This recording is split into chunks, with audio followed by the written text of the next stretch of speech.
नमस्कार बच्चों। इस पार्ट में हम लोग पढ़ने वाले हैं कि किसी कोण थीटा पर दो समतल दर्पण झुके हैं और उनके बीच कोई वस्तु रखी है, तो उसके जो प्रतिबिंब बनेंगे कितने बनेंगे। ऐसे समझो आप, ये दो समतल दर्पण हैं,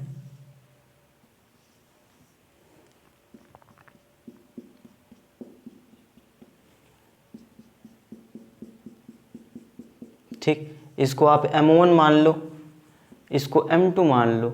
ये दो समतल दर्पण M1 M2 हैं, इनके बीच का कोण थीटा है, मतलब ये थीटा कोण पर झुके हुए हैं।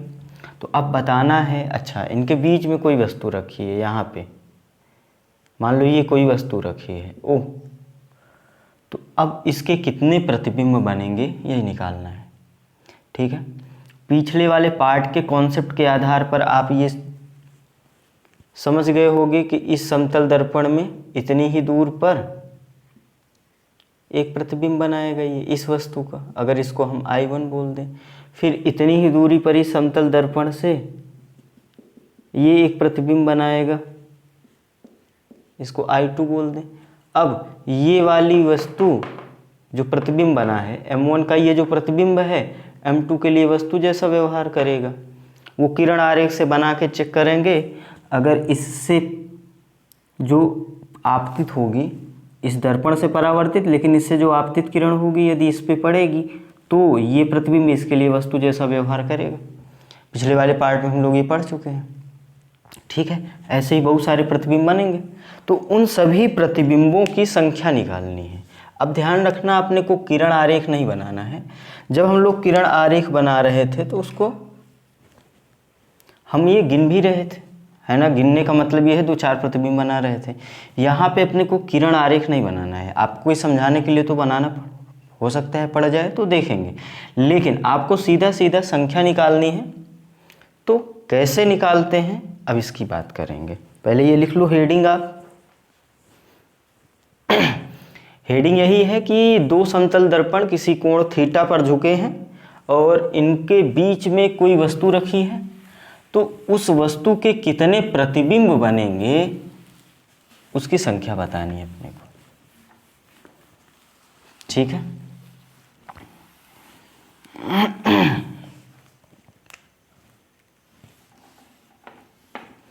ये दो समतल दर्पण हैं M1 और M2, इनके बीच ये वस्तु रखी है।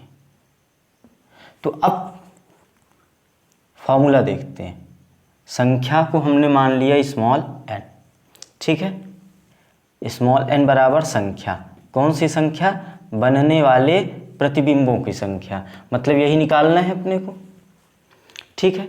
तो तरीका क्या होता है, हम सबसे पहले m निकालेंगे। m क्या है, m है 360 बटा थीटा। मतलब ये जो बीच का कोण दिया जाएगा उस कोण से हम 360 में भाग देंगे, उसको हमने बोल दिया m। अब ये m या तो पूर्णांक आएगा, भाग देंगे तो या तो पूर्णांक मिलेगा या फिर अपूर्णांक मिलेगा। बोलो, कोई पूर्णांक संख्या मिलेगी। 360 में भाग देने के बाद ये कोण मान लो 30 होगा, तो 30 से भाग देंगे 360 में, तो 12 3 36, ये पूर्णांक आया ना। और मान लो अगर ये 360 में मान लो 70 का भाग दें तो 36 बटा 7, 7 पना 35, ये अपूर्णांक आया। तो मतलब भाग देने पर या तो पूर्णांक मिलेगा या अपूर्णांक मिलेगा। बात समझ में आ रही है। हम सॉल्व करने बढ़ चुके हैं आगे, आपको फार्मूला हम बताने वाले हैं इस n के लिए। अब पूर्णांक होगा तो यहाँ भी दो स्थिति मिलेगी अपने को कि या तो सम या तो विषम। बोलो, जैसे अभी भाग देने पे 12 आया था, ये सम है, हो सकता है 15 आए, 11 आए, विषम। बात समझ में आ रही है। तो अब देखो इतनी स्थितियां हो सकती हैं। m क्या है, 360 में उस कोण से भाग देंगे, फिर वो पूर्णांक आएगी या पूर्णांक आएगी। अभी हटा दें, थीटा समझ गए हो आप क्या है, दोनों दर्पणों के बीच का कोण। तो अब फार्मूला सम के लिए जो फॉर्मूला होता है प्रतिबिंबों की संख्या का m-1, n बराबर m-1। m क्या है ये, मान लो अगर 30 देता, थीटा बराबर, चलो छोटा सा एग्जाम्पल भी कर लेते हैं। थीटा दिया गया है अपने को 30 अंश, दो दर्पणों के बीच का कोण। अब आपको निकालना है प्रतिबिंबों की संख्या, उनके बीच में कोई वस्तु रखी है, तो आप क्या करोगे, m निकालोगे। m मतलब क्या, 360 बटा थीटा, मतलब 360 बटा 30 आ गया 12। अच्छा 12 तो सम है, ये हम जानते हैं। और अगर सम है तो फार्मूला हमने क्या लिखा, प्रतिबिंबों की संख्या बराबर m-1, m का वैल्यू 12 आया, तो 12 - 1 मतलब 11। तो अपना आंसर क्या हुआ, 11। प्रतिबिंब कितने बनेंगे, 11। मतलब अगर दो समतल दर्पण किसी कोण थीटा 30 अंश पे हैं तो, और उनके बीच कोई वस्तु रखी है, तो कुल कितने प्रतिबिंब बनेंगे, 11। कैसे सॉल्व करेंगे, समझ में आया, ठीक है। अब ये तो सम वाली बात हो गई। विषम के लिए दो स्थिति मिलती है। विषम के लिए दो स्थिति मिलती है।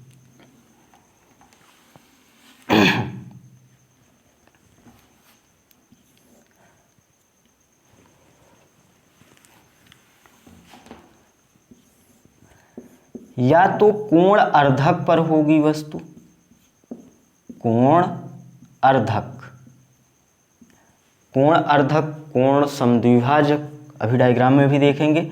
इसको हम सममिति स्थिति भी बोलते हैं, सिमेट्री, सममिति स्थिति। अगर ये स्थिति हुई, मतलब जो वस्तु है वो कोण अर्धक पर है, अभी डायग्राम देखते हैं, तो उसके लिए प्रतिबिंबों की संख्या कितनी होगी, m-1। प्रतिबिंबों की संख्या कितनी होगी, m-1। और अगर यदि वस्तु कोण अर्धक पर हो, कोण अर्धक पर हो कौन, वस्तु, तो इतना। और यदि कोण अर्धक पर ना हो, कोण अर्धक पर ना हो, कौन, वस्तु कोण अर्धक पर ना हो, इसको हम असममिति भी बोलेंगे, अनसिमेट्री, असममिति की स्थिति होगी ये। तो यहाँ पे जो प्रतिबिंबों की संख्या होगी n, वो क्या हो जाएगी, सीधा सीधा m के बराबर। ठीक है, आपको दो फार्मूले मिले, एक सम के लिए m-1, दूसरा n बराबर m। ये असममिति के लिए, सममिति में ये और ये दोनों बराबर हो जाएंगे। पहले इतना लिख लो, फिर उदाहरण करते हैं। अभी अपूर्णांक वाली स्थिति को आगे देखेंगे। कर लो कॉपी, इस उदाहरण को भी कर लो। कर लिया।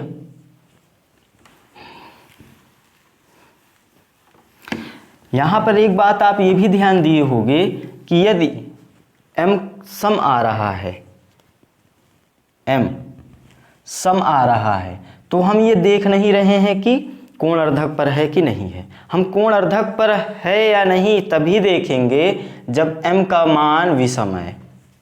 ठीक है, सबसे पहले क्या करेंगे, m निकालेंगे। m क्या है, 360 बटा थीटा, जो कोण देगा उससे भाग दे देंगे 360 में। अब भाग देने के बाद जो m आएगा सम होगा या विषम होगा। सम होगा तो सममिति हो या ना हो कोई फर्क नहीं पड़ता, सीधा सीधा प्रतिबिंबों की संख्या सम के लिए m-1, सममिति हो या ना हो। लेकिन विषम के लिए, विषम वाली स्थिति में आपको सममिति भी देखनी पड़ेगी। उदाहरण से करते हैं, अगला उदाहरण है ये, है ना। विषम चाहिए आपको तो किससे भाग दे दें, 360 में तो देना ही है, तो 12 तिहाई, अगर 120 से भाग दे तो 12 तिहाई 36 होता है। चलो, थीटा का मान हमने ले लिया 120 अंश, मतलब ये है कि इनके बीच का कोण कितना है, 120 अंश। अब आपको बताना है प्रतिबिंबों की संख्या। यहाँ कोई वस्तु रखी हुई है, तो आप सबसे पहले क्या करोगे, m का वैल्यू निकालो, 360 बटा थीटा, 3 आया। अब ये 3 सम तो है नहीं, ये है विषम। इसको आप देखते ही ये बोलोगे कि अगर ये विषम आ रहा है तो आपको ये बताना पड़ेगा कि वस्तु अर्धक पर है, कोण अर्धक पर है या नहीं है। बात समझ में आ रही? अगर मैं ये ना बताऊं कि ये कोण अर्धक पर है कि नहीं है तो ये सवाल इनकम्प्लीट हो जाएगा। क्यों? क्योंकि हम m का वैल्यू कितना निकाल रहे हैं, विषम निकाल रहे हैं। विषम की 2 स्थितियां हैं, अर्धक और अर्धक पर ना हो। तो हमको ये बताना पड़ेगा, ये 120 तो है, लेकिन ये जो वस्तु है ऐसे, ये 60, ये 60 हो गया ना अर्धक। कोण अर्धक मतलब क्या, कोण बराबर बराबर 60 60 120। यहां से आपको पता चल रहा होगा ये क्या है, कोण अर्धक पर है। ये वस्तु जो है इन दोनों दर्पणों के बीच के कोण के अर्धक पे रखी हुई है। तो अब ये डायग्राम देख के आपको पता चल गया कि ये कोण अर्धक पर है। कौन? कोण अर्धक पर वस्तु है।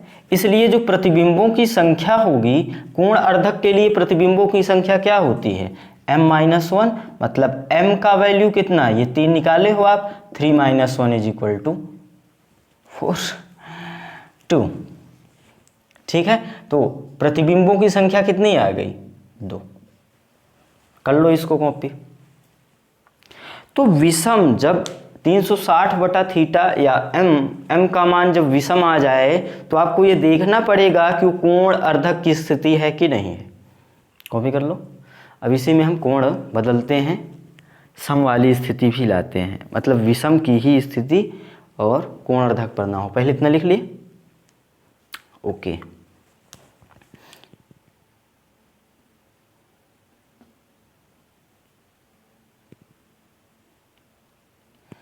एक 120 को तोड़ो आप, 45 करो, तो 120 में 45 घटाओ 5, 11, 7 4 11, 75। अगला उदाहरण ये है, इसको करो। ये 2 दर्पण हैं, ये वस्तु इस प्रकार से है। इस वाले दर्पण से 45 अंश के कोण पे, इस वाले दर्पण से 75 अंश के कोण पर है। आपको निकालना क्या है, ये जो वस्तु है उसके प्रतिबिंबों की संख्या। अपने से ट्राई करो, पॉज करके आ जाओ इधर।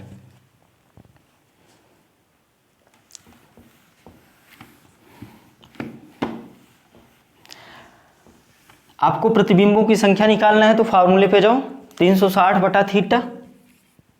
360 बटा थीटा, थीटा क्या है, दोनों दर्पणों के बीच का कोण। बीच का कोण क्या है, 45 - 75 कितना हुआ, 12, 1 12 मतलब 120। ठीक है, भाग दो, 3 आया। लेकिन ये क्या है, विषम है। विषम के लिए आपको देखना पड़ेगा कोण अर्धक पर है कि नहीं। देखो ये 45 और ये 75 कोण अर्धक पर नहीं है, ये असममिति की स्थिति है। असममिति, वो पहली वाली स्थिति सममिति की थी। तो असममिति वाली स्थिति के लिए प्रतिबिंबों की संख्या क्या होती है, m। मतलब प्रतिबिंबों की संख्या कितनी आ गई, 3। तो इस बार आंसर क्या है, 3। अब आप देख लो, बीच का कोण तो नहीं बदला, बीच का कोण अभी भी 120 है, लेकिन इस वस्तु की स्थिति पे बदल गए प्रतिबिंबों की संख्या। अर्धक पर थी तो 2 आ रहा था, अभी ये अर्धक पर नहीं है तो 3 आ रहा है। कॉपी कर लो। सम वाली स्थिति के लिए हम ये नहीं देखेंगे कि कोण अर्धक पर है कि नहीं है, सीधा से फार्मूला लगा देंगे m-1। तो अब फार्मूला आपको याद हो गया होगा, सम के लिए m-1 और विषम की सममिति वाली स्थिति के लिए भी m-1 और असममिति वाली स्थिति के लिए m। ठीक है, अभी हम पीछे देख रहे थे कि m का वैल्यू अपूर्णांक भी आ रहा था। भाई पूर्णांक में तो या सम आएगा या विषम आएगा, उसके लिए हम सीधा सीधा फार्मूला देख लिए। लेकिन अगर m का मान अपूर्णांक आ गया तो कैसे निकालेंगे? तो अब देखो मेथड नंबर 2,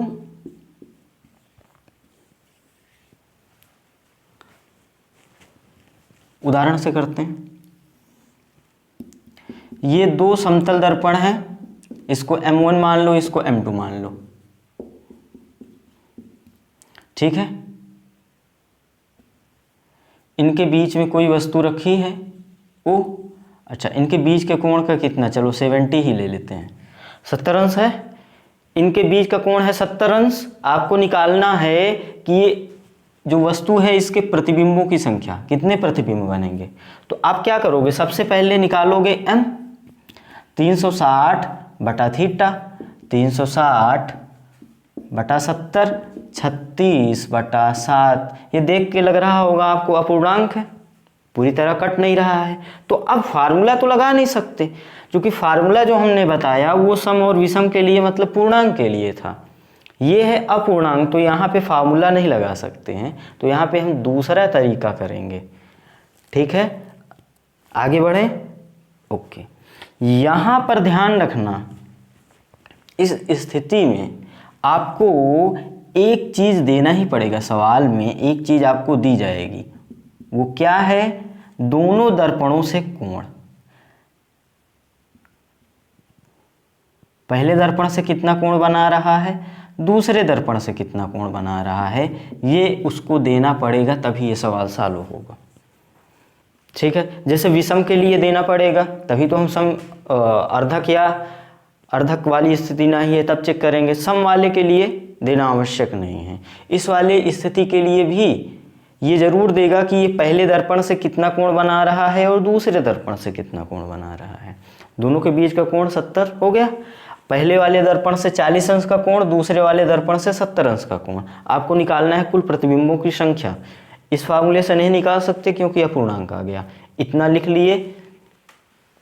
इसमें लिखने जैसा क्या था, देखते हैं अब कैसे सॉल्व करेंगे। ये जरूर लाइन ये लिख लेना, ये अपूर्णांक आ रहा है। तो देखो कैसे करते हैं। पहले ये m1 लिखो एक साइड में, एक साइड में m2 लिखो। ये आपकी कॉपी है, बाएं दाएं ऐसे लिख दो। अब m1 के नीचे वो कोण लिखो जो वस्तु बना रही है m1 से, मतलब 40 अंश। और m2 के नीचे वो कोण लिखो जो वस्तु m2 से बना रही है, 30 अंश। लिख लिया। अब क्या करो, इन दोनों में जोड़ते जाओ इनके बीच का कोण, दोनों दर्पणों के बीच का कोण, मतलब 70 प्लस 70 जोड़ना है दोनों में। इसमें 70 जोड़कर इधर लिखना है और इसमें 70 जोड़कर इधर लिखना है। तो इसमें 70 जोड़ो तो 110, इसके नीचे लिखना है। m1 में 70 जोड़ के m2 के नीचे लिखना है और m2 में 70 जोड़ के m1 के नीचे लिखना है। बात समझ में आ रही है? फिर से जोड़ो। ये तरीका है निकालने का। ये हुआ 170, ये हुआ 180। जोड़ो, 70 जोड़ो। ये 7 8 15 250, ये 7 7 14 240। अब आपको ये पूछना चाहिए कि कब तक जोड़ेंगे। भाई ऐसे तो जोड़ते जाएं अनंत तक। तो कब तक जोड़ेंगे उसके लिए ये शर्त है कि ये जो कोण आ रहे हैं, देखो ये दोनों कोण थे और इसमें हम कोण जोड़ रहे हैं तो ये भी कोण ही मिल रहे हैं। तो ये जो कोण हैं, ये जो कोण मिल रहे हैं दोनों दर्पणों के लिए, इनमें ये जो कोण मिल रहे हैं इनका मान 180 या फिर 180 से ज़्यादा नहीं होना चाहिए। क्या बोला मैंने कि 180 या 180 से ज़्यादा नहीं होना चाहिए। मतलब जैसे ही 180 अंश आ जाए या 180 अंश से ज़्यादा आ जाए फिर जोड़ने की आवश्यकता नहीं है, उसको हटा देना है। बात समझ में आई? रूल क्या कहता है, पहले m1 m2 दोनों के कोण लिखो जो वस्तु बना रही है, फिर बीच का कोण जोड़ो, इसमें जोड़ो तो इसके नीचे, इसमें जोड़ो तो इसके नीचे। और कब तक जोड़ो, जब तक ये कोण जो है 180 या 180 से बड़ा ना आ जाए तब तक जोड़ना है। अभी आपको दिखा कि 180 आ गया, अब इस वाली लाइन में जोड़ना नहीं है। ये चाहो तो आप ना लिखो, क्योंकि आप जब जोड़ना शुरू करोगे तो 180 जैसे ही आ जाएगा, आपको समझ में आ जाएगा कि अब तो ये 180 आ गया, अब ये वाला पद लिखने की आवश्यकता नहीं है। मैंने क्यों लिखा? ताकि आपको समझा सकूं। इस तरफ देखो ये 170 आ गया, लेकिन 170 की बात तो है नहीं, बात 180 की है, तो इस वाले में 180 से बड़ा आ गया। अब अगर इसमें कुछ भी जोड़ोगे तो 180 से बड़ा ही आएगा, तो मैंने उस पद को नहीं लिखा। तो अब क्या करना है आपको? जो बच गए उनको गिन लो। क्या करो?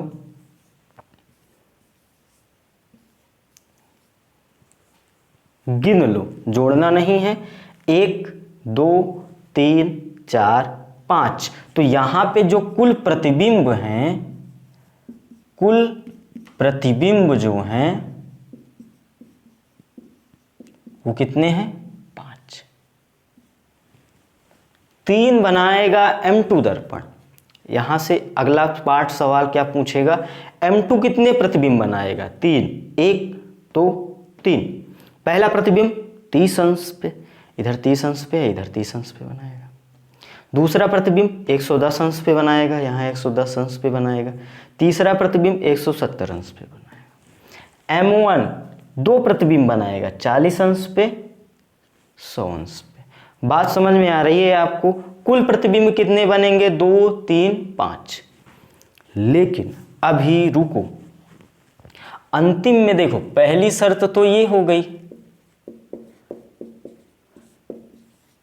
इस कॉन्सेप्ट की खास बात एक ये हो गई कि ये जो कोण है 180 या 180 से बड़ा नहीं होना चाहिए। दूसरी खास बात यहां देखो, दूसरी खास बात यह है कि थीटा, थीटा मतलब क्या? दर्पणों के बीच का कोण प्लस अंतिम के दो कोण, अंतिम के दो कोण,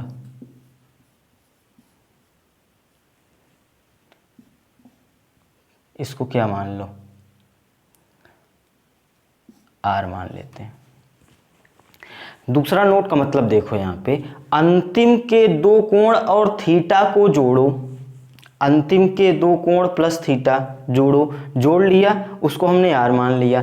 अब ये जो जोड़ है, मतलब ये जो आर है, अब इस आर का मान यदि इस आर का मान 360 अंश आ गया, यदि इस आर का मान 360 अंश आ गया, तो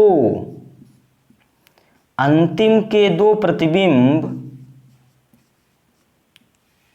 तो अंतिम के दो प्रतिबिंब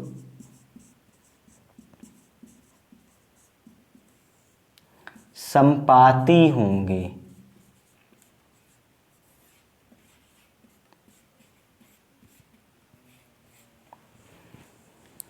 क्या करना है इस कॉन्सेप्ट में? सबसे पहले कोण लिखते हुए 180 या 180 से ज़्यादा है छोड़ दो, गिन लो।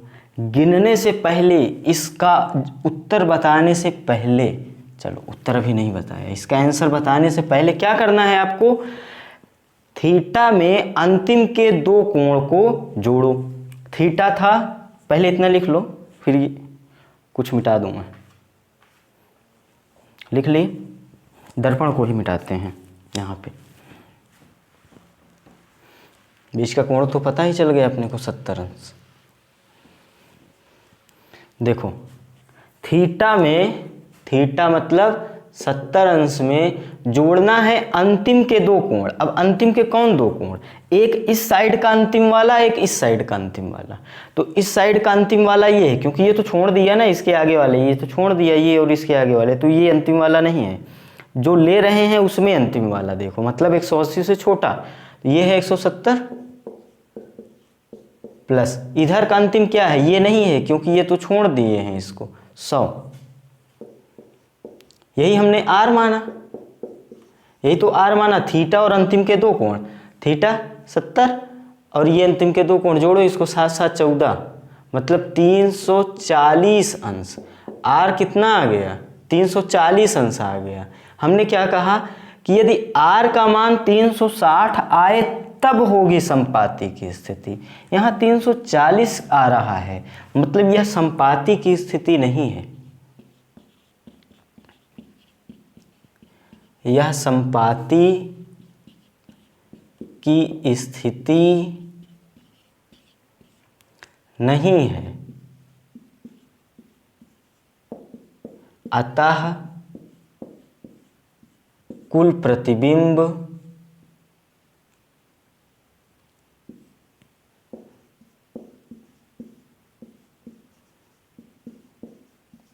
बराबर 5। जब संपाती की स्थिति नहीं है तो सीधा जोड़ लो, 1 2 3 4 5 गिन लो सभी को, जितना आएगा उतना ही होगा प्रतिबिंब। अभी संपाती जब होगा तब क्या करेंगे ये हम अगले वाले उदाहरण में देखेंगे। तो इतना समझ में आया आपको? क्या करेंगे हम? सबसे पहले m1 m2 लिखे, उनके बीच कोण लिखे, उनके बीच मतलब वस्तु उनसे जो कोण बना रही है कोण लिखे, और दर्पण के बीच का कोण जोड़ते जाएंगे, इसमें जोड़ के इधर लिखेंगे, इसमें जोड़कर इधर लिखेंगे। 180 या 180 अंश से ज़्यादा वाले कोणों को छोड़ देंगे। फिर क्या करेंगे? बीच के कोण, दर्पण के बीच के कोण में अंतिम वाले दोनों मान्य कोण, ये दोनों मान्य है ना, चूंकि इन सभी को तो छोड़ दिए हैं, को जोड़ दो। जोड़ दिया, यदि एग्जैक्ट 360 आ जाए तब संपाती की स्थिति होगी। संपाती की स्थिति का उदाहरण अभी देखेंगे आगे। ये 360 नहीं आया, मतलब संपाती की स्थिति नहीं है, तो सीधा सीधा गिन लो, 1 2 3 4 5। m2 कितने प्रतिबिंब बनाएगा? 3। m1 कितने प्रतिबिंब बनाएगा? 2। कुल कितने प्रतिबिंब बनेंगे? 3 धन 2। कॉपी कर लो। कर लिया?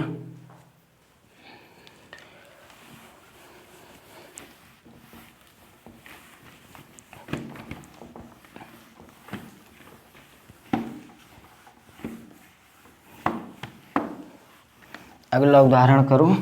2 समतल दर्पण हैं, उनके बीच का कोण है कितना?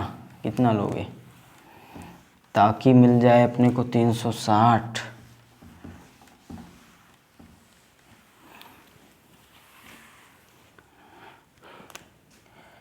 थीटा 90 अंश ले लो।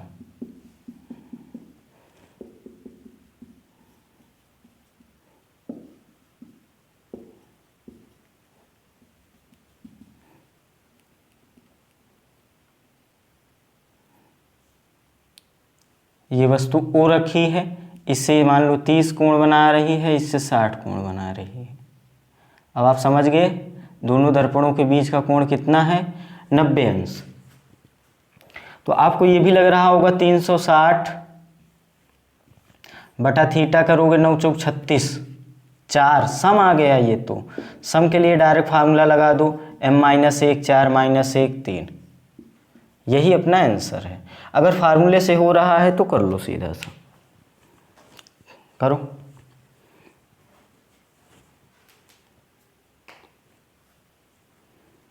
कर लिया?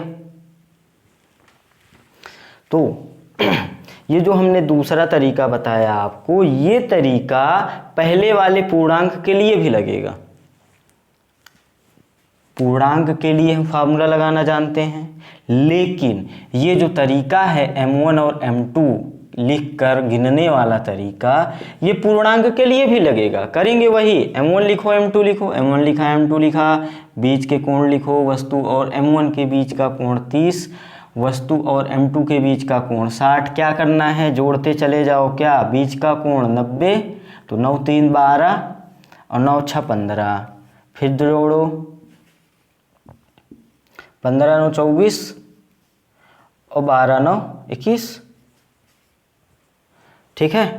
तो अब देखो यहाँ पे ये आ गया 180 से बड़ा, ये आ गया 180 से बड़ा, हटा दो, इसको हटा दो।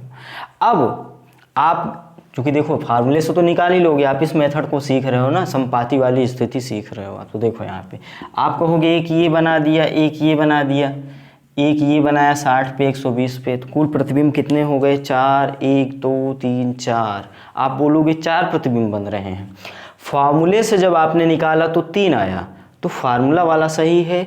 यहाँ पे हो सकता है संपाती वाली स्थिति आ जाए, तो संपाती वाली स्थिति चेक करने के लिए, संपाती वाली स्थिति चेक करने के लिए बीच का कोण प्लस अंतिम वाले दोनों कोण मान्य 150 120 जोड़ा तो सही था कोणों को, है ना, जोड़ो तो 5 2 7 9 16 1 2 3 आ गया 360। 360 आ जाए जब बीच का कोण और अंतिम के दोनों कोण, तब ये संपाती की स्थिति होगी। संपाती की स्थिति होगी। बात समझ में आई आपको? संपाती की स्थिति क्यों होगी? क्योंकि बीच के कोण मतलब थीटा और अंतिम वाले दो मान्य कोणों को जोड़ने पर ये आ रहा है 360 अंश। बात समझ में आ गई?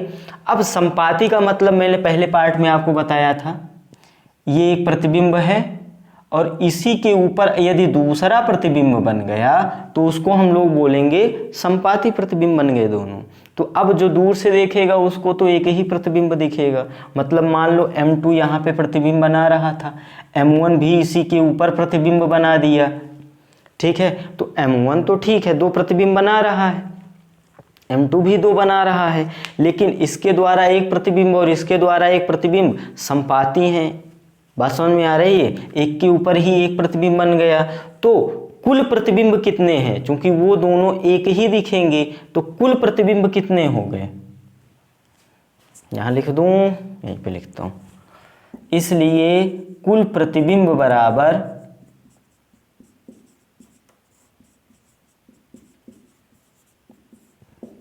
चार माइनस 1 3। कुल प्रतिबिंब गिन के एक घटा दो। क्यों घटा दो? क्योंकि संपाती 2 हो गए तो उसको एक ही गिना जाएगा, एक आप ज़्यादा गिन लिए हो तो एक घटा दो। कर लो कॉपी। मतलब समझ में आया आपको? संपाती वाली स्थिति चेक कैसे करेंगे? थीटा और अंतिम के दोनों कोण, और संपाती आ गया तो गिनने के बाद एक घटा दो, बस। किया? हटा दें। मतलब ये समझ रहे होगे आप। अच्छा, यहाँ पर एक चीज़ और बता सकते हो आप, M1 कितने प्रतिबिंब बनाएगा? 2। मैं लिख देता हूँ अगर आपको डाउट हो। M1 द्वारा बने प्रतिबिंब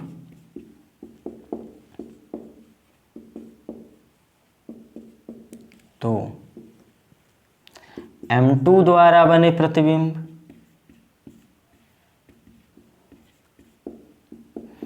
बने प्रतिबिंब मतलब बने प्रतिबिंबों की संख्या 2 कुल प्रतिबिंब, क्योंकि M1 बना रहा है 2, M2 बना रहा है 2, लेकिन कुल प्रतिबिंब होंगे ये 2, इन दोनों को जोड़ा और उसमें से एक घटाया। क्यों घटाया? क्योंकि एक बार ज़्यादा जोड़ लिया, क्योंकि संपाती की स्थिति थी। कुल प्रतिबिंब कितने हैं? 3। तो यहाँ पर एक बात आप ये भी बोल सकते हो कि जब 2 समतल दर्पण, ध्यान से सुनना, जब 2 समतल दर्पण किसी कोण थीटा पर स्थित होते हैं, उनके बीच कोई वस्तु होती है, तो उस वस्तु के बनने वाले जो प्रतिबिंबों की संख्या होती है, सदैव ऐसा नहीं है कि M1 द्वारा बने प्रतिबिंब धन M2 द्वारा बने प्रतिबिंब। मतलब इन दोनों दर्पणों द्वारा बने प्रतिबिंबों का योग सदैव नहीं होगा। देखो यहाँ पर योग सदैव नहीं है ना, क्योंकि M1 द्वारा प्रतिबिंब 2 बना, M2 द्वारा प्रतिबिंब 2 बना, कुल कितना बना? अगर इन दोनों का योग करें, M1 द्वारा प्रतिबिंब 2, M2 द्वारा प्रतिबिंब 2, तो M1 द्वारा प्रतिबिंब धन M2 द्वारा प्रतिबिंब कितना हुआ? 4, लेकिन कुल प्रतिबिंब कितना हुआ? 3। तो मतलब ये है कि ये आवश्यक नहीं है कि सदैव M1 द्वारा बने प्रतिबिंब, कॉपी कर लो, M1 द्वारा बने प्रतिबिंब धन m2 द्वारा बने प्रतिबिंब बराबर कुल प्रतिबिंब हो। समझ में अगर नहीं आ रहा हो तो ये सेंटेंस में लिख देता हूँ, देखो यहाँ पे m1 द्वारा बने प्रतिबिंब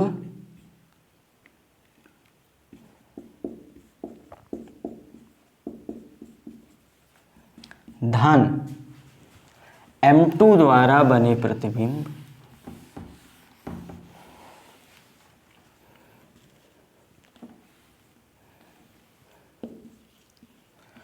m2 द्वारा बने प्रतिबिंब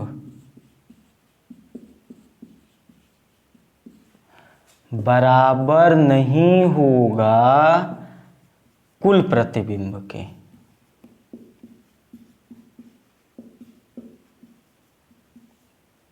अगर हम यहाँ सदैव लिख दें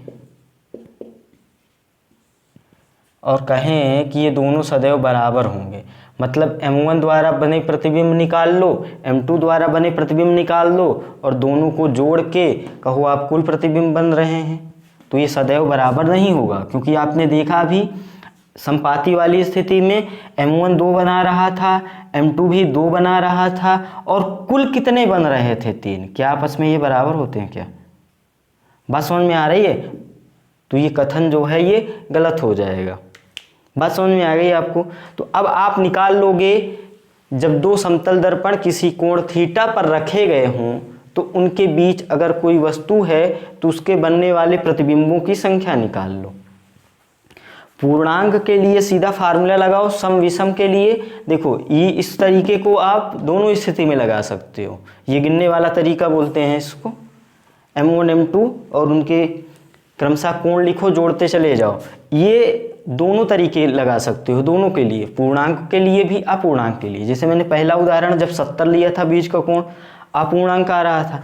अभी बीच का कोण कितना लिया हमने? 90, पूर्णांक आया और बीच का सम वाली स्थिति बन रही थी। तो चाहे फार्मूले से निकाल लो चाहे इस तरीके से निकाल लो। मतलब ये वाला तरीका जो है गिनने वाला तरीका दोनों वाले पार्ट के लिए लगा सकते हो, पूर्णांक के लिए भी और अपूर्णांक के लिए भी। लेकिन ध्यान क्या रखना है कि जोड़ सबसे पहले जोड़ते चले जाएंगे और वो जो कोण है 180 या 180 से ज़्यादा होंगे तो छोड़ देंगे और फिर बीच के कोण के साथ जोड़ेंगे अंतिम के दो कोण, और यदि वो 360 आ गया तो संपाती की स्थिति हो जाएगी, मतलब कुल प्रतिबिंब में से एक को घटा देंगे। बात समझ में आ गई? चलो अगला उदाहरण। दो समतल दर्पण हैं, समांतर रखे हैं, इनके बीच एक वस्तु रखी है।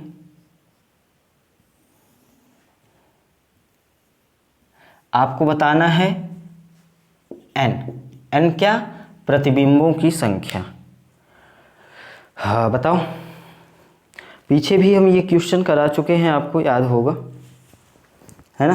तो इसको सॉल्व कर लो, जल्दी से बता दो।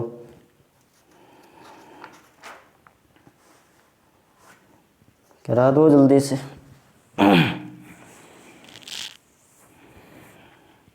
बता दोगे आप? इसको हमने आपको कराया था पीछे जब हम लोग किरण आरेख पढ़ रहे थे, है ना? तो यहाँ भी करो। कुल कितने प्रतिबिंब बनेंगे? आपको याद होगा अनंत प्रतिबिंब बनेंगे।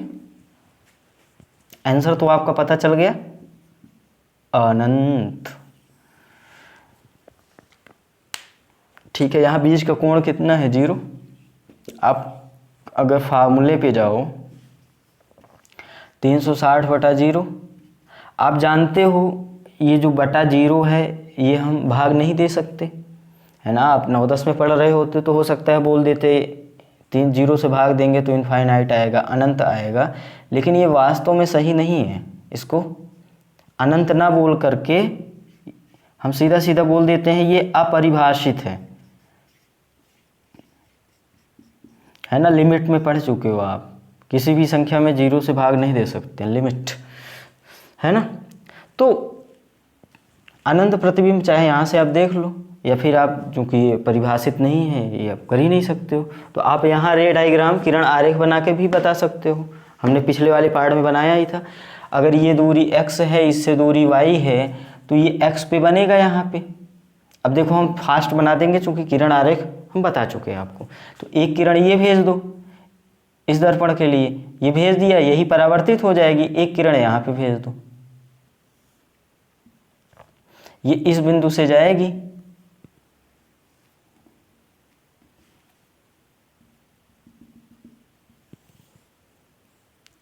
अब एक नोट लिखा था आपने कि एक दर्पण से परावर्तित किरण यदि दूसरे दर्पण पर आपतित हो जाए तो पहले दर्पण द्वारा बना प्रतिबिंब दूसरे दर्पण के लिए वस्तु का कार्य करेगा।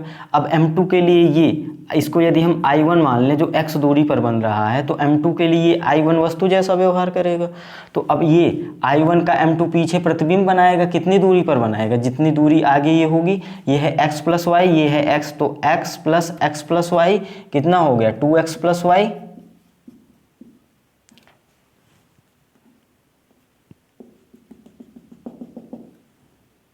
ये चलेगी। अब चूंकि ये प्रकाश किरणें तो हम बहुत दूर दूर भेजे हैं, पास पास जाएगी तो ये फिर इस दर्पण पे पड़ेगी, फिर परावर्तित होगी इस दर्पण पे पड़ेगी, फिर परावर्तित होकर इस दर्पण पर पड़ेगी, और यही हाल नीचे भी होगा। मतलब इस प्रकार अनंत प्रतिबिंब बनेंगे। अब ये तो I1 का प्रतिबिंब है, अगर हम इसको I3 बोले, ये I1 के कारण बना है। अब O के कारण भी तो इस पे बनेगा, तो एक प्रकाश इतनी ही दूरी पर, यहाँ y दूरी पर एक प्रकाश किरण ऐसे भेज दो, और एक प्रकाश किरण इसी को भेज दो। किरण आरेख हम पिछले वाले पार्ट में पढ़ चुके हैं अच्छे से। इसको हम I2 बोल दे रहे हैं। ये I2 किसके कारण बन रहा है, ये O के कारण बन रहा है। अब ये I2 इसके लिए क्या वस्तु जैसा व्यवहार करेगा, क्योंकि ये वाली प्रकाश किरण आगे जाएगी, इस पे टकराएगी, तो M1 के लिए I2 वस्तु जैसा व्यवहार करेगा, तो M1 I2 का यहाँ पीछे प्रतिबिंब बना देगा। इसी प्रकार I3 M1 के लिए वस्तु जैसा व्यवहार करेगा।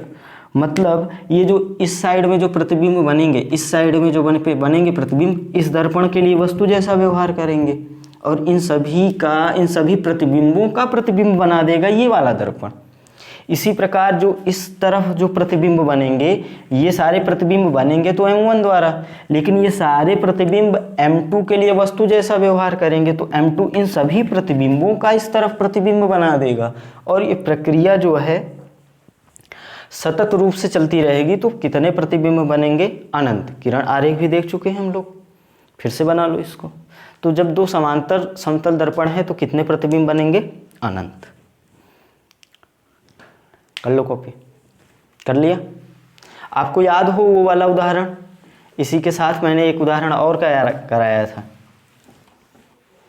जो हम लोग किरण आरेख पढ़ रहे थे इसके पिछले वाले पार्ट में शायद, है ना। इसको कर लो जल्दी से, 1 मिनट लगेगा, उसको भी याद आ जाए।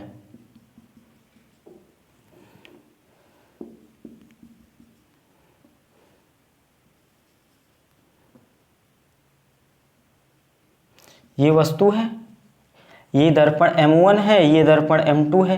ये इस प्रकार वस्तु रखी है कि इस वाले कोने से ये लंबवत इतनी है, मान लो x दूरी, और इससे लंबवत दूरी है y। आपको बताना है कुल कितने प्रतिबिंब बनेंगे। तो अब आप सीधा वो सवाल में बोल भी सकता है कि चित्रानुसार समांतर समतल दर्पण रखे हैं। समांतर, आप समांतर शब्द सुनते ही डायरेक्ट बोल दो प्रतिबिंबों की संख्या अनंत, गलत हो जाएगा। क्योंकि जब आप प्रतिबिंबों की संख्या बताओगे तो उससे पहले आपको किरण आरेख देखना पड़ेगा, ठीक है। क्योंकि ध्यान रखना, वो जो समांतर के लिए हमने फार्मूला बनाया है वो ये परिस्थिति थी, ये परिस्थिति थी। ये वाली परिस्थिति, ये परिस्थिति सेम है क्या? ऊपर वाला तो ये दर्पण है ही नहीं, इस दर्पण का ये नीचे वाला भाग है ही नहीं, तो ये वाली स्थिति और ये वाली स्थिति सेम नहीं है कि आप इस फार्मूले, इसके लिए जो फार्मूला हमने अभी जो पीछे बताया अनंत, तो आप इसके लिए भी लगा दो। क्यों नहीं लगा सकते? क्योंकि ये स्थिति इस स्थिति के बराबर नहीं है। सवाल में बोलेगा कि ये समांतर हैं लेकिन चित्रानुसार हैं, इस प्रकार हैं, ये और ये आपस में बराबर नहीं है। तो हम किरण आरेख बनाएंगे, उसके बाद देखेंगे कि कितने प्रतिबिंब बन रहे हैं, ठीक है। तो अब ये किरण आरेख हमने बनाया भी था, इस दर्पण के लिए ये O इतनी ही पीछे दूरी पे बनाएगा, मान लो इसको I2 बना रहा है, तो एक प्रकाश किरण आप लंबवत भेजो। ये अभिलंबवत आपतन की स्थिति है, एक प्रकाश किरण यहां पर भेज दो।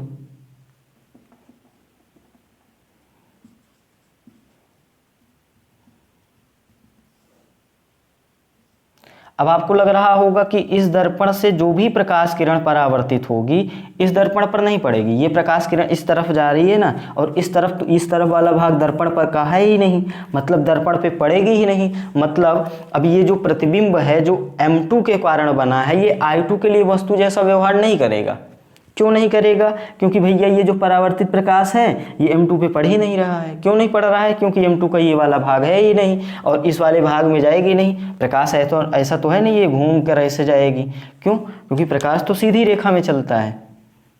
बात समझ में आ रही है? तो अब अगर ये प्रकाश किरण M1 पर नहीं पड़ेगी, मतलब अब ये जो है प्रतिबिंब M1 के लिए वस्तु जैसा व्यवहार नहीं करेगा, मतलब I2 का दोबारा प्रतिबिंब नहीं बनेगा M1 से।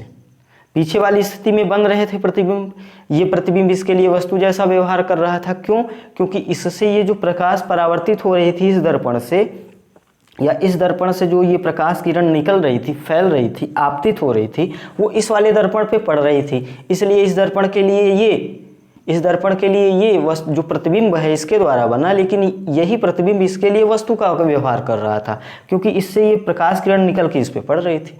अब इस पे नहीं पड़ रही है तो ये प्रतिबिंब अब इसके लिए वस्तु जैसा व्यवहार नहीं करेगा, मतलब अब इसका कोई प्रतिबिंब नहीं बनेगा। मतलब इस दर्पण के कारण अब सिर्फ एक ही प्रतिबिंब बना है I2, और अब इस I2 का कोई प्रतिबिंब नहीं बनने वाला है।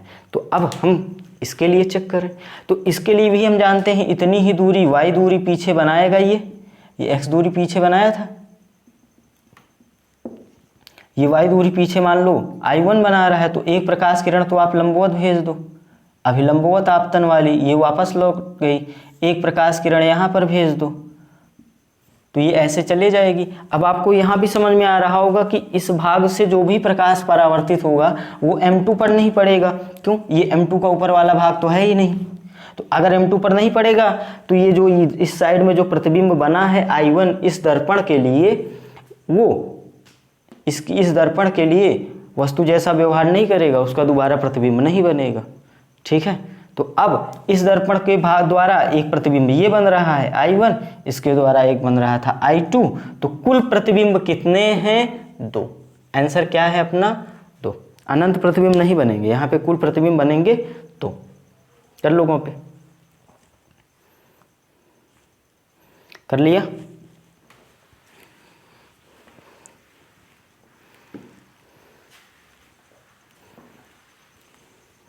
प्रतिबिंबों की संख्या गिन रहे हैं हम, इसलिए इस सवालों को फिर से करा रहे हैं। समझ में आ गई बात? जिसको याद हो, समझ में आ गया हो, वहाँ से उसी वाले पार्ट से वो इस वाले पार्ट को छोड़ के आगे बढ़ सकता है। वो एक अगला उदाहरण है, थीटा बराबर 90 अंश दिया है, आपको पूछा है प्रतिबिंबों की संख्या। 1 मिनट है, इसको भी करा दें, ये काहे छूटे। क्योंकि प्रतिबिंबों की संख्या गिन रहे हैं, तो प्रतिबिंबों की संख्या के लिए क्या करते हैं? पहले सबसे पहले m निकालते हैं। m बराबर क्या होता है? 360 बटा थीटा, 360 बटा ये सम आ गया। तो सम आ गया तो फार्मूला m-1, 4 - 1 कितना? 3। सीधा प्रतिबिंबों की संख्या कितना बोल दो? 3। आंसर भी सही है, चूंकि देखो फार्मूले में तो कुछ भी नहीं देखना है। फार्मूले में बस ध्यान रखना, सम के लिए सममिति देखने की आवश्यकता ही नहीं है, सीधा बोल दो m-1। विषम के लिए सममिति देख लो, सममिति वाले के लिए m-1 और असममिति वाले के लिए m। ठीक है, गिनने वाले तरीका भी मैंने बता दिया आपको। अब यहाँ पे मैं बता क्या रहा हूँ? किरण आरेख से। तो इसके लिए किरण आरेख तो बताया था, कर लो कॉपी इसको। खैर पीछे भी तो करा दिया हूँ मैं।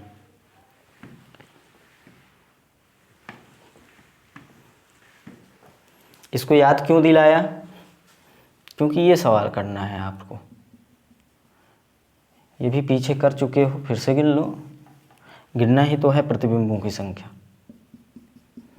जिसको याद आ रहा हो वो पीछे जा सकता है। पीछे जा सकता है, मतलब वो लेक्चर में आगे जा सकता है। यहाँ पर वस्तु रखी है, आपको बताना है कुल प्रतिबिंबों की संख्या, और सवाल बोलेगा आपको भ्रमित करने के लिए, सवाल बोलेगा कि चित्रानुसार दो समतल दर्पण M1 और M2 लंबवत रखे गए हैं, लेकिन बोलेगा चित्रानुसार रखे गए हैं। देखो पिछले वाले उदाहरण में हमने ये चित्र लिया और इसके लिए साल्व किया था, क्योंकि बीच का कोण यहाँ पे थीटा था 90 अंश, और इसके लिए हमने फार्मूला लगाया, फार्मूला लगा के सॉल्व करने के बाद मिला अपने को कुल प्रतिबिंबों की संख्या 3। इस स्थिति के लिए हमने सॉल्व किया था। दो समतल दर्पण के बीच कोण थीटा ये क्या था, जब दोनों समतल दर्पण इस प्रकार से एक दूसरे से जुड़े हों, इस प्रकार से एक दूसरे से जुड़े हों, ठीक है। यहाँ पर ये दोनों जुड़े नहीं हैं, ये चित्रानुसार सवाल बोल देगा, मतलब ये कुछ ये स्थिति परिस्थिति है। बात समझ में आई आपको? तो अब आप ये वाला फार्मूला यहाँ पे नहीं लगा सकते, ठीक है। अब आप क्या करोगे, किरण आरेख का सहारा लो, जो कि हमने पीछे आपको बताया है। ये मान लो यहाँ पे एक प्रतिबिंब I1 बना रहा है, ये प्रकाश किरण इससे भेजे। प्रतिबिंब बनाने के लिए कम से कम 2 प्रकाश किरणें भेजी जाती है, पता है आपको। उसमें से भी एक वाले को क्या करो आप, लंबवत भेज दो, तल के लंबवत।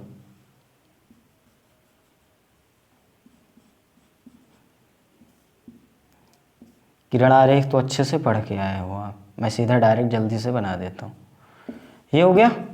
अब देखो इस दर्पण के इस वाले भाग से जो भी प्रकाश परावर्तित होगा M2 पे नहीं पड़ेगा, मतलब M2 के लिए M1 पे नहीं पड़ेगा। M1 के लिए जो प्रतिबिंब बन रहा है वस्तु जैसा व्यवहार नहीं करेगा, मतलब अब इस I2 का दोबारा कोई प्रतिबिंब नहीं बनेगा, ठीक है। अगर ये परावर्तित प्रकाश किरण, इस दर्पण से परावर्तित प्रकाश किरण इस पे पड़ती तो ये वाला प्रतिबिंब इसके लिए वस्तु जैसा व्यवहार करता और इसका ये दर्पण पुनः प्रतिबिंब बनाता।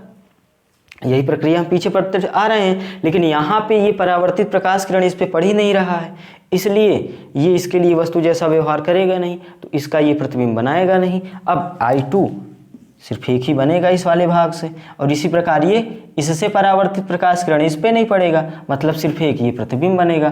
तो कुल कितने प्रतिबिंब बन गए, कुल प्रतिबिंब जो n निकाल रहे हैं हम लोग, सीधा n लिखो, n कितना हो गया यहाँ के लिए 2, n क्या, प्रतिबिंबों की कुल संख्या। बात समझ में आ रही है? उस वाले में 3 बन रहा था, याद है आपको, ये वाला भाग होता था दर्पण का, तो इस वाले भाग से 2 प्रतिबिंब बनते थे, एक इससे एक इससे, लेकिन दोनों एक दूसरे के संपाती होते थे, ऐसे ऐसे परावर्तित होके यहाँ पे, इसी प्रकार ऐसे ऐसे यहाँ से। किरण आरेख वाले पार्ट में ये बताए हैं हम। तो ये दोनों संपाती हो जाते थे, तो दोनों को 1 गिन लेते थे, ये संपाती हो गए दोनों, संपाती मतलब 1 गिनेंगे, तो 1 2 3, ये 2 प्रतिबिंब बना रहा था, ये भी 2 बना रहा था उस वाली स्थिति में जब ये बीच ये वाला भाग भी था, लेकिन कुल बन रहे थे 3, क्योंकि ये संपाती की स्थिति थी। इस वाले भाग में भाई ये वाला भाग ही नहीं है, दर्पण का ये वाला भाग ही नहीं है, तो यहाँ से प्रतिबिंब बनेगा ही नहीं, इसलिए कुल कितने प्रतिबिंब हो गए, 3। तो इस वाले पार्ट में हमने क्या देखा कि जब 2 समतल दर्पण थीटा कोण पर झुके हों तो उनके बीच प्रतिबिंबों की संख्या, उनके बीच जो वस्तु रखी है उस वस्तु के जो प्रतिबिंब बनेंगे उनकी संख्या कैसे निकालते हैं। समझ में आ गई बात को? एक बार फिर से जल्दी से देख लेते हैं। एक फार्मूला हमने देखा m-1, ये सम के लिए था, थीटा बटा 360 बटा थीटा m यदि सम आ जाए, m यदि सम आ जाए तो ये सम वाले के लिए था, और यही फार्मूला था विषम के लिए, लेकिन सममिति वाली स्थिति, विषम और सममिति वाली स्थिति में यही फार्मूला था प्रतिबिंबों की संख्या m-1। ये सम या विषम क्या, m का मान, और दूसरा फार्मूला हमने n बराबर m देखा, ये विषम और असममिति की स्थिति में, विषम और असममिति के लिए। तो आपको याद क्या रखना है, ये फार्मूले जो क्वेश्चन पूछा भी गया है नीट या जेईई एम्स में भी आया था, ये डायरेक्ट फार्मूले से काम बन गया था, है ना। क्योंकि आप कॉन्सेप्ट सीख रहे हो, पहली बार पढ़ रहे हो तो थोड़ा डिटेल में पढ़े हो, है ना। तो और दूसरा तरीका मैंने गिनने वाला क्या बताया, एक तरफ m1 लिखो, एक तरफ m2 लिखो, बीच के कोण लिखो, फिर 360 180 180 से ज़्यादा नहीं होना चाहिए, फिर जोड़ 360 होगा तो समपाती वाली स्थिति होगी। नहीं, अगर समपाती वाली स्थिति नहीं है तो सीधा गिन लो।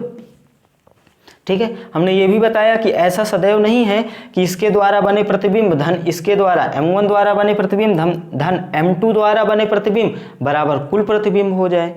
ऐसा हर बार संभव नहीं है, क्योंकि समपाती वाली स्थिति में एक प्रतिबिंब कुल प्रतिबिंब जो होता है इनके और इनके योग के बराबर नहीं होता है ना। इसके द्वारा 2 बना था, इसके द्वारा 2 बना था। याद करो समपाती स्थिति 360 जब 90 लिए थे बीच का कोण, तो इसके द्वारा 2 बना था, इसके द्वारा 2 बना था, लेकिन कुल प्रतिबिंब 3 बना था। तो इसके द्वारा जोड़ 2, इसके द्वारा जोड़ 2, लेकिन कुल प्रतिबिंब आ रहा था 3, तो ये बराबर नहीं होता।